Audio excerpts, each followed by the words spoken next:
తేడా చెప్తాను. గతంలో ప్రతి 3 నెలలకి ఒక నెల పెన్షన్ మాయం చేసేవారు మనకి ఇవ్వకుండా.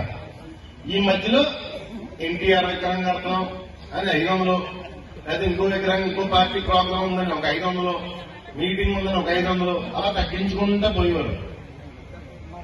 పెన్షన్ ఇవ్వడానికి 4 నెలలు 5 నెలలు పెన్షన్ తీసుకున్నారు. ఈ రోజు ఆ పరిస్థితి ఉందమ్మా ఎవరికన్నా? ఈ రోజు ఆ పరిస్థితి ఉందా? ఇంటికి 6:30, 6 గంటలకల్లా ఇంటికి పెన్షన్ వస్తుంది ప్రతి ఒక్కరికి. ఆ తేడా ఎవరు చూపించారు? రాజశేఖర రెడ్డి గారి అబ్బాయి జగన్మోహన్ రెడ్డి గారు చూపించారు. మన వద్దకే పరిపాలన, మన ఇంటి వద్దకే పరిపాలన. నేను ఒకటి చెప్తున్నానమ్మా, టెక్నికల్ ఇబ్బందులు వచ్చి ఆధార్ కార్డులో వయసు సరిగా లేకపోతే టెక్నికల్ గా ఏదైనా 10 ఎకరాల నుండి ఏదైనా ప్రాబ్లమ్స్ వచ్చి పెన్షన్ ఏదైనా 1, 2 ఆగిపోవాలి కానీ తాలూకా మొత్తం మీద, ఈ తాలూకా మొత్తం మీద ఎక్కడ పెన్షన్ ఆపలేదు. దానికి ఉదాహరణ నేను చెప్పనమ్మా, ఈ జిల్లా మొత్తం మీద అత్యధిక పెన్షన్లో మనం నియోజకవర్గం తీసుకుంటాం. 38,600 పెన్షన్లు, 38,600 పెన్షన్లు తుని తాలూకా మొత్తం మీద 1వ తారీఖు పొద్దున్నే ఇంటికి వచ్చేస్తుంది పెన్షన్ మన ఇంటికి. ఒక్కసారి పరిపాలనలో తేడా మీరే గమనించండి. అందరూ కూడా అప్పుడు పరిపాలనకి ఇప్పుడు పరిపాలనకి తేడా మీరే గమనించండి.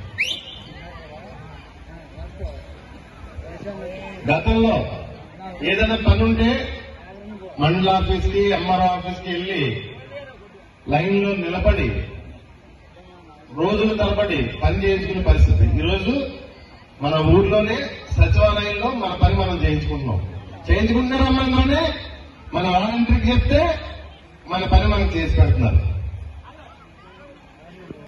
అమ్మఒడి, చేయూత, ఆసరా, పెన్షన్, రైతు భరోసా, ఆరోగ్యశ్రీ, 108, 104 ఈ పథకాలన్నీ జగనన్న వచ్చిన తర్వాత మనకు అందుబాటులోకి తీసుకొచ్చి, రేపొద్దున మనం జగనన్న చేసుకోకపోతే ఎవరన్నా ఈ పథకాలు ఇస్తారమ్మా?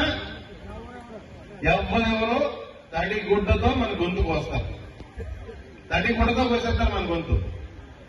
ఎన్నికలు వచ్చాయి కాబట్టి రకరకాల వేషాలతో మీకు హెలికాప్టర్ ఇస్తాం, లేకపోతే ఇంటికి కారు ఇస్తాను, మిమ్మల్ని డబ్బులు నోటు చేసేస్తాను, ఇలా చేస్తాను, అలా చేస్తాను అంటాడు. 14 ఏళ్ళు పరిపాలన చేశాడు. ఎందుకు చేయలేదు ఇప్పుడు దాకా డబ్బున్నవాడు? భరోసా ఎందుకు పెట్టలేదు? చేయూత ఎందుకు ఇవ్వలేదు? అమ్మఒడి అంటే ఇప్పుడు జగన్ వచ్చిన తర్వాత జగన్ కన్నా ఎక్కువ చేసేస్తారు. ఎంత బాగా చేసి జగన్ గారినే మనం దూరం చేసుకుంటే ఆడెందుకు చేస్తాడమ్మా? మనకి 80% ఎవరు చేయరు.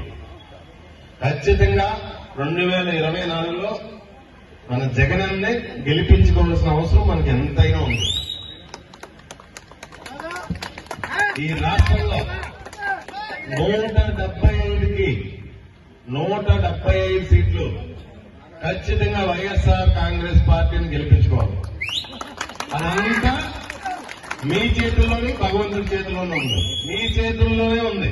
నిన్నే జగనన్న కాకినాడ చెప్తున్నాడు, కుట్రలు, కుతంత్రాలు, రాజకీయం ఏ విధంగా ఉంటుందంటే కుటుంబాల మధ్యన చీలిక కూడా తీసుకొస్తారని చెప్పారు జగన్ గారు. నిన్న కాకినాడలో చెప్పారు.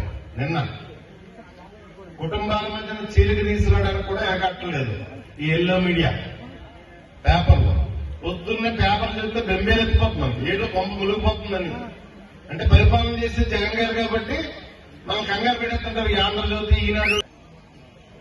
అదే చంద్రబాబు నాయుడు పరిపాలనతే అబ్బో ప్రతి ఇంటికి వర్షం, బంగారం కింద వర్షం పడిపోతుందని చెప్తారు.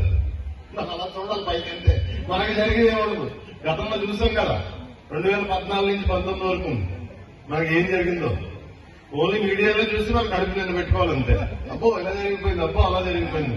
కానీ ఎంత చేసినా మనం చేసిన మంచి రాయి. జగనన్న రాకముందు ఆరోగ్యశ్రీ ఎలా ఉండేది? ఈరోజు ఆరోగ్యశ్రీ కార్డు మన చేతిలో ఉంటే 25 లక్షల రూపాయలు మన చేతిలో ఉన్నట్టే. ఎంత గొప్ప పథకం ఉన్నది. ఈ పేపర్లో కానీ టీవీలో కానీ బయటికి ఎవరికైనా తెలవించరా? అంత గొప్ప పథకం వస్తేనే మనకి 25 లక్షలు తెలంగాణలో రేవంత్ రెడ్డి ముఖ్యమంత్రి 10 లక్షలు పెంచితే పెద్ద హెడ్లైన్స్. 10 లక్షలు చేస్తాడని. మనకు 25 లక్షలు పెంచినా ఎవరు చెప్పడానికి ఇష్టపడతాం. ఏ పేపర్ వాడు, ఏ టీవీ వాడు వాళ్ళకి మనసు రాదు రాయడానికి. ప్రజలకు జరిగిన మంచి ప్లీజ్ 3,000 రూపాయలు పెన్షన్ తీసుకుంటున్నారు. జగనన్న ఇచ్చిన మాట. ఆ రోజు గత ఎన్నికల్లో 2019 ఎన్నికల్లో ఒక 2 నెలల ముందు జగనన్న పేదలకు 2,000 రూపాయల పెన్షన్ అనౌన్స్ చేస్తే ఎలక్షన్ కి 2 నెలల ముందు చంద్రబాబు నాయుడు కూడా 2,000 రూపాయలు నేను ఇచ్చేస్తానని చెప్పి 2 నెలల ముందు నుంచి ఇవ్వడం మొదలెట్టాడు. కానీ జగనన్న ఊరుకోలేదు. 3,000 వరకు పెంచుకుంటూ పోతానన్నాడు. అలాగే ఇందాక మన సర్పంచ్ గారు చాలా వివరంగా చెప్పారు. ఏ సంవత్సరం ఎంత పెంచారు, ఏ సంవత్సరం ఎంత పెంచారు, అంత వివరంగా 250 పెంచుకుంటూ ఇప్పుడు 3,000 చేసుకుంటూ వచ్చారు జగన్. ఒక్క విషయం మీ దగ్గర నుంచి నేను తెలుసుకోదలుచుకున్నాను. పెన్షన్లో అందరికీ టెన్షన్గా ఇంటికి వస్తున్నాయా లేదమ్మా? వస్తున్నాయా? రావట్లేదా? పెట్టండి. నచ్చిందా? జగన్ గారి పరిపాలన నచ్చిందా? Okay please.